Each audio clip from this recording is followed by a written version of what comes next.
আপনাদেরকে ছোট্ট একটা কথা শোনাইতে চাই। হযরত ইমাম মালিক ইবনে আনাস রাহমাতুল্লাহি আলাইহি মদিনার ইমাম ও দারিল হিজরা হাদিসের দর্শ দিচ্ছিলেন। এমন সময়ে কোনো পোকা, বিষাক্ত পোকা জামার ভিতরে পিঠে কামড়াইতেছিল, কিন্তু এই কামড়ের পরেও উনি একটু সময়ও কম পড়ান নাই, একটুও কম করেন নাই। আলোচনা যা করার ততটুকুই করেছেন, যতটুকু পড়ানোর ততটুকুই পড়াইছেন। পড়ানো শেষ করার পরে বলছেন ছাত্রকে, দেখো তো জামাটা উঠায় কি।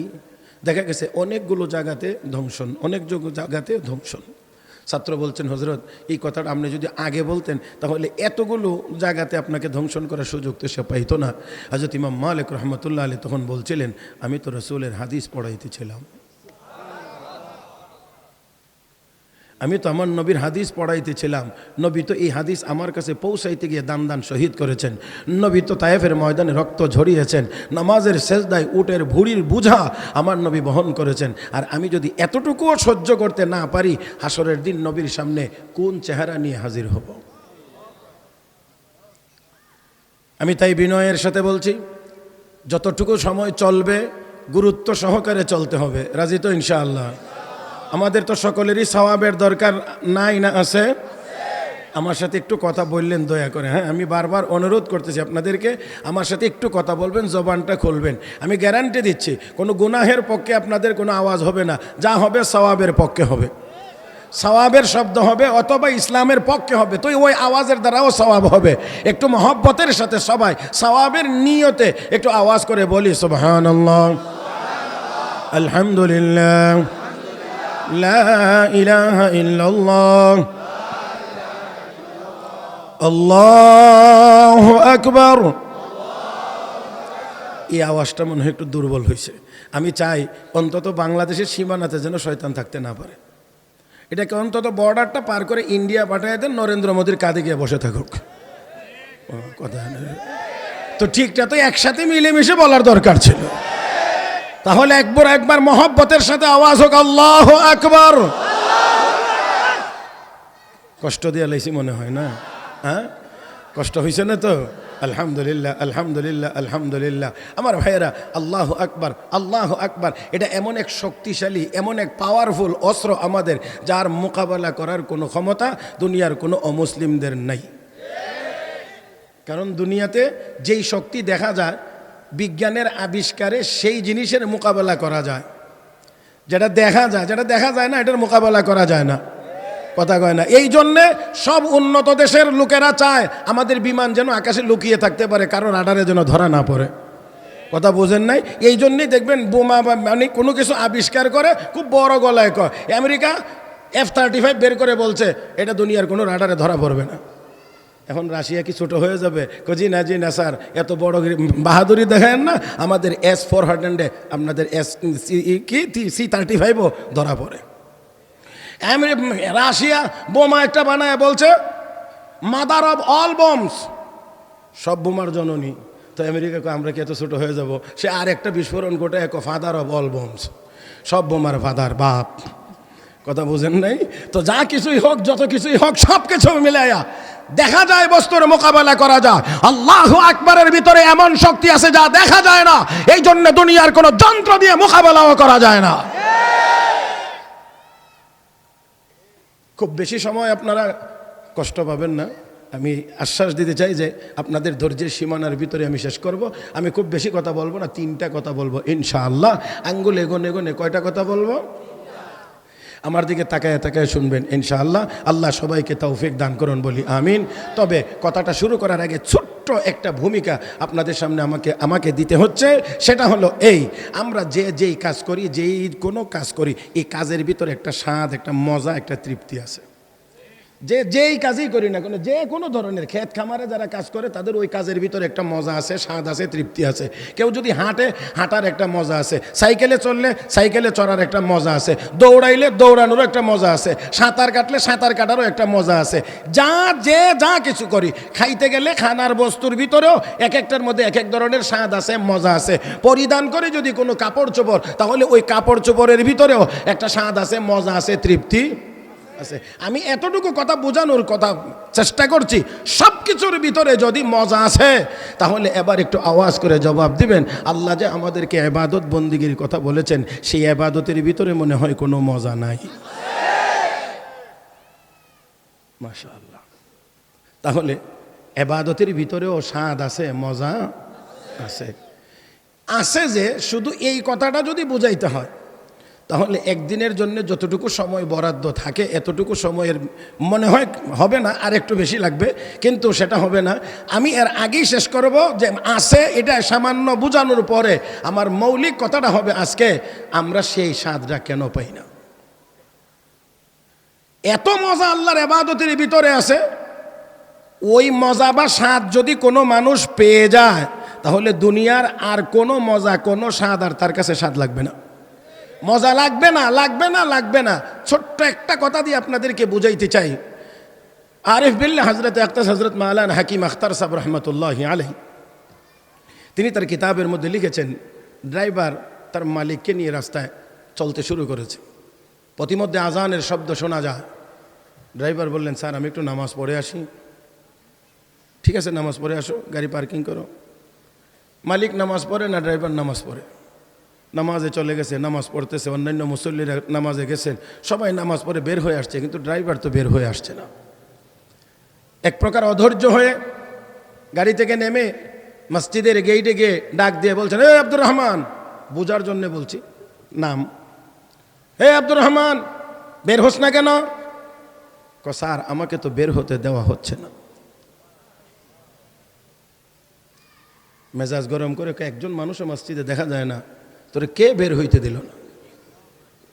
স্যার যিনি আপনাকে ঢুকতে দেন না তিনি আমাকে বের হইতে দেন না।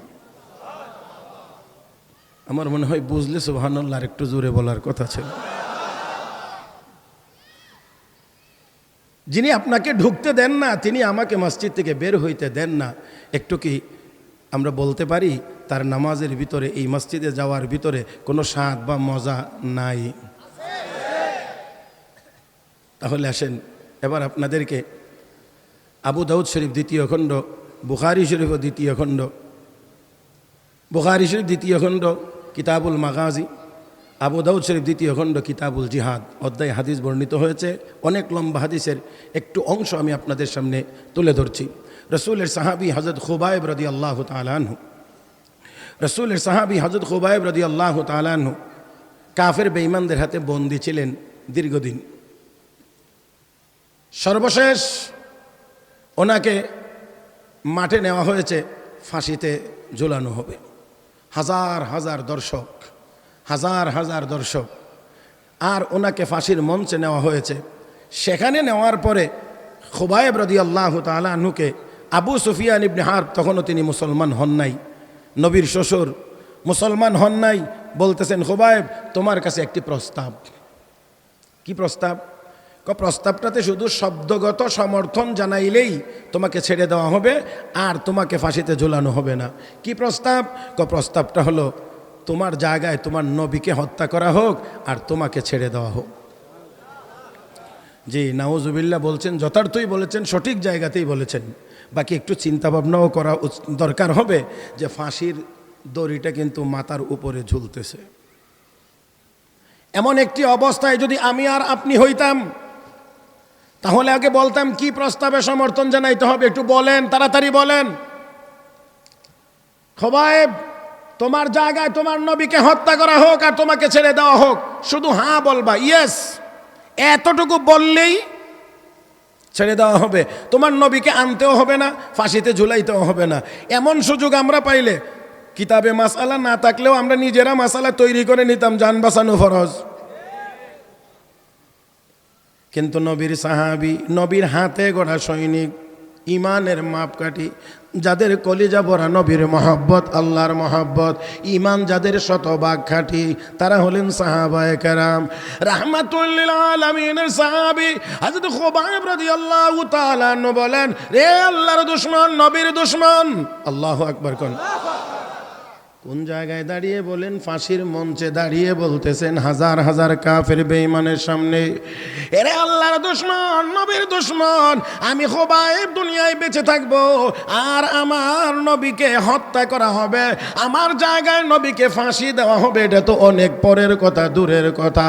আল্লাহর কসম করে বলি, আমি খুবাইব জিন্দা থাকব আর আমার নবীর পায়ের তলায় একটা কাঁটা বিদ্ধ হবে, এতটুকু আমি আমার জীবনের বিনিময়ে বরদাস্ত করি না।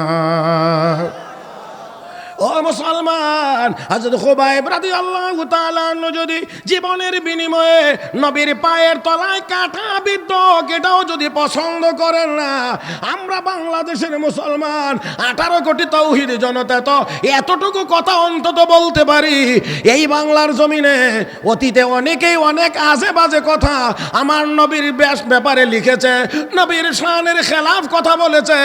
আমরা বলে দিতে চাই, এই বাংলার জমিন 5 লাখ মসজিদের জমিন, এই বাংলার জমিন হাজার হাজার মাদ্রাসার জমিন, এই বাংলার জমিন লক্ষ লক্ষ উলামায়ে কেরামের জমিন, যেই জমিনের উপরে আলেম ওলামারা বিচরণ করে, যেই জমিনের তলদেশে আল্লাহর ওলিগণ ঘুমিয়ে আছেন, এই পবিত্র জমিনে 18 কোটি তাওহীদি জনতা বসবাস করে। আমরা বলতে চাই, আর যা কিছুই হোক, এই বাংলার পবিত্র জমিন ব্যবহার করে কোন কোলাঙ্গার যেন আর এক লাইনও আমার নবীর বিরুদ্ধে লিখতে না পারে। সতর্ক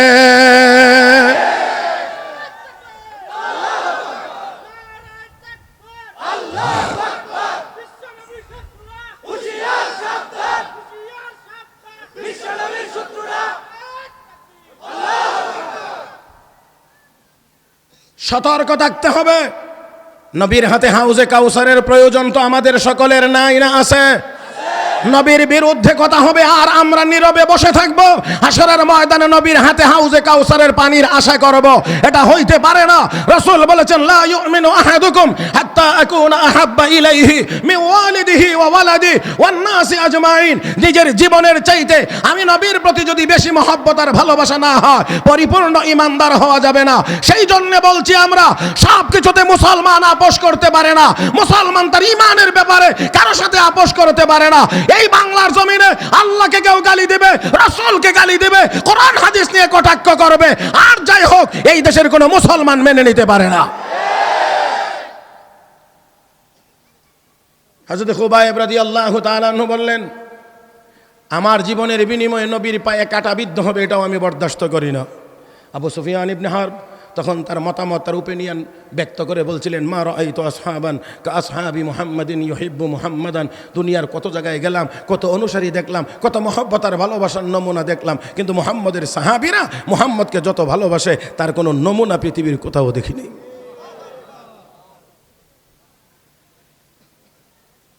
বক্তব্য যখন শেষ, এবার বলা হচ্ছে, খুবাইব তোমার শেষ আবেদন কি বলো, শেষ আবেদন কি বলো? হযরত খুবাইব বললেন, আমার শেষ আবেদন হলো 2 রাকাত নামাজ। আছেন তো আপনারা? আছেন তো মাঠে? 2 রাকাত, 2 রাকাত জীবনের শেষ চাওয়া। আহারে, সারাটা জীবন মনে হয় নামাজ পড়েন নাই না? কথা বলেন, সারা জীবন মনে হয় নামাজ পড়েন নাই, তারপরে শেষ জীবনে গিয়ে 2 রাকাত নামাজেরই আবেদন, 2 রাকাত নামাজেরই আবেদন। আমরা হইলে অন্য কত কত জিনিস চাইতাম, কিন্তু রাসূলের সাহাবী বললেন, আমার শেষ চাওয়া, আমার শেষ চাওয়া 2 রাকাত নামাজ, নামাজ, নামাজ, নামাজ, নামাজ, নামাজ, 2 রাকাত। সুন্নতে খুবাইব জারি হলো। কিয়ামত পর্যন্ত শাহাদাতের পূর্বে যত মুসলমানেরা নামাজ পড়বে 2 রাকাত করে, সবাই মিলে যত সওয়াব, হযরত খুবাইবের আমল নামায় একা তত সওয়াব। 2 রাকাত নামাজের সুযোগ দেওয়া হলো, নামাজ পড়তে গেলেন।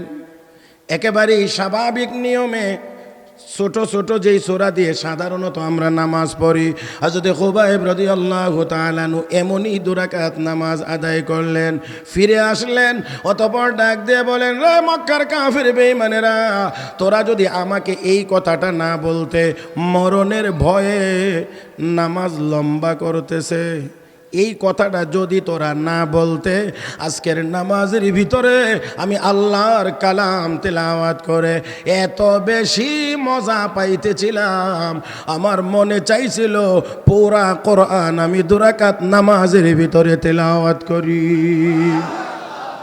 ও মুসলমান, হযরত খুবাইব রাদিয়াল্লাহু তাআলা আনহু বলেন, আমি এত বেশি মজা পাইতেছিলাম, আমার মন চাইছিল গোটা কোরআনটাই আমি তেলাওয়াত করি, কিন্তু যদি সবটা কোরআন তেলাওয়াত করতে যায় নামাজ তো অনেক লম্বা হয়ে যাবে। লম্বা হলে তোরা বলবে আমি মরণের ভয়ে নামাজ লম্বা পড়তেছি, লম্বা করতেছি। না না না, প্রকৃত মুসলমান যারা তারা মরণরে ভয় করে। রাসূল বলেছেন তুহফাতুল মুমিন আল মাউত, মউত হলো ঈমানদারের জন্য হাদিয়া। হে মুসলমান, ঈমানদার হাদিয়া, হাদিয়া মউত হলো হাদিয়া।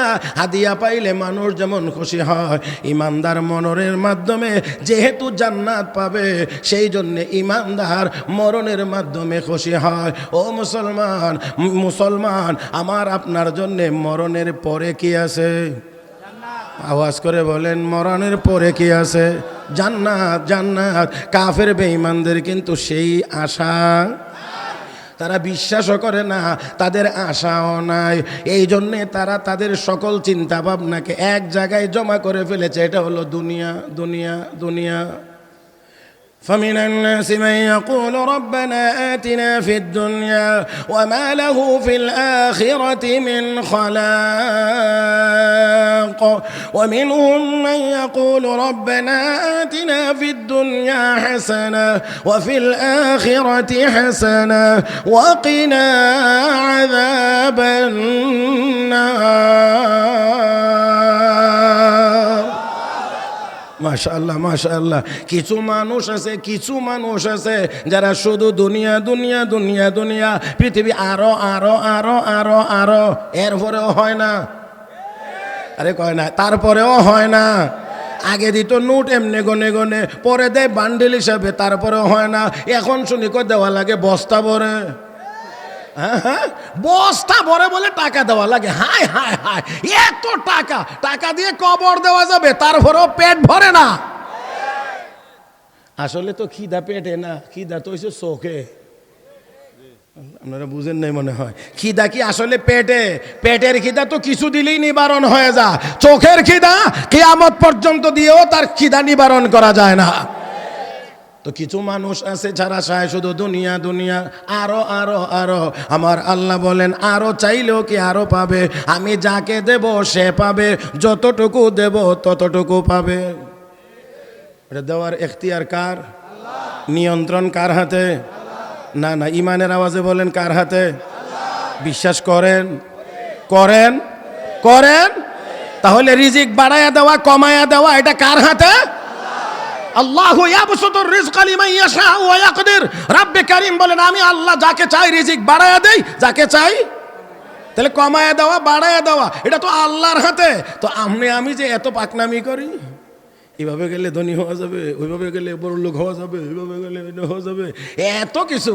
হ্যাঁ, আপনি আপনার স্বাভাবিক চেষ্টা তো অবশ্যই করবেন, এখানে কোনো বাধা নাই। কিন্তু এরপরেও সর্বশেষ আপনাকে এই কথা মেনে নিতে হবে, ইমানদার হলে মানতে হবে। আমার চেষ্টা যেখানে গিয়ে শেষ হবে, আমার আল্লাহর দেওয়া না দেওয়ার ফায়সালা সেখান থেকে মাত্র শুরু হবে। من كان يريد العاجلة عجلنا له فيها ما نشاء لمن نريد ثم جعلنا له جهنم يصلاها مذموما مدحورا ومن أراد الآخرة وسعى لها سعيها وهو مؤمن فأولئك كان سعيهم مشكورا। আল্লাহ রাব্বুল আলামিন বলেন সবাই দুনিয়া চাইলেই দুনিয়া সবাই পাবে না, আমি যারে দেব সে পাবে, যতটুকু দেব ততটুকু পাবে। কার কথা? আল্লাহ। তাহলে রাগ আমার সাথে করেন না দয়া করে, কারণ আল্লাহ কয় আমি যারে দেব সে পাবে, যতটুকু দেব ততটুকু পাবে। এর সাথে এই পাওয়া না পাওয়ার সাথে আমার বন্ধুরা সার্টিফিকেটের কোনো সম্পর্ক। এই জন্যে আমরা দেখি বাংলাদেশেও আছে বহু ধনী মানুষ, লেখাপড়া জানে না, অনেক বড় শিক্ষিত, টাকা পয়সা। আপনাদের জানা মতে মনে হয় এমন লোক নাই, আছে। শেখ সাদি বড় চমৎকার বলেছেন, अगर रोजी बदानश दर फजूदे, अगर रोजी बदानश दर फजूदे, ज़ेदाना तंगे तर रोजी न बोदे, बना दा चुना रोजी रसानत के दाना अंदर हैरा बमानत। শিক্ষিত হলে যদি ধনী হওয়া যাইতো তাহলে কোনো শিক্ষিত মানুষ গরিব থাকতো না। অথচ বহু ধনী মানুষ আছে অশিক্ষিত, সিগনেচার করতে জানে না, আর তার টাকার হিসাব করার জন্য বড় বড় শিক্ষিতরা খালি খাতা টানে আনলে